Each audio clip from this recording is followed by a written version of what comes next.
India Bloc was set up as a joint force to take on the BJP. But slowly, over time, the divisions within the bloc became very apparent. And nothing is more apparent than in recent times and in the present winter session of Parliament, where there seems to be a divide within the bloc on key issues.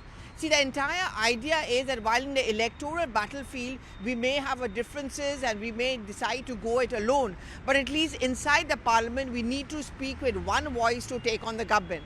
But the winter session is conspicuous by the fact that this unity certainly seems to be crumbling.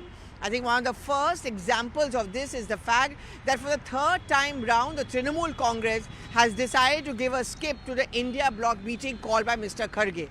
In a statement which was issued by the TMC to News 18, it is very categorically said that we are very clear in our stand. We want to raise issues which are people's issues to corner the Modi government. So what according to them are the people's issues? Well, they certainly don't think that this entire charge of crony capitalism relentlessly pushed by Rahul Gandhi attacking the Adanis is an issue which could resonate on the ground. In fact, the Trinamool Congress has made it very clear that whenever the Congress party through its election campaigns raises this issue, does it translate into votes? Well, it hasn't. So why even raise an issue which the masses of the country don't even care about or don't even understand? The irony is that despite the fact that one of their own leaders, Mahua Moitro, raises this issue, the TMC sees it largely as her personal battle.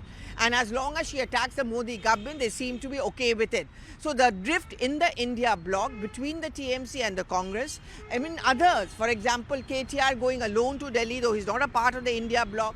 For example, the Aam Aadmi Party, the Samajwadi Party not being that exuberant or enthusiastic about the crony capitalist issue goes on to show that this is something which not everyone seems to be on the same page. And why just India bloc? Sources are telling us that at the Congress Working Committee meeting, there were leaders who actually made the point that while these issues are okay, let's focus a lot on people's issues. Shashi Tharoor, of course, being one of them. Along with the crony capitalism or the Adani issues, another issue on which it doesn't seem to be that India bloc is completely on the same page, which is the EVM issue.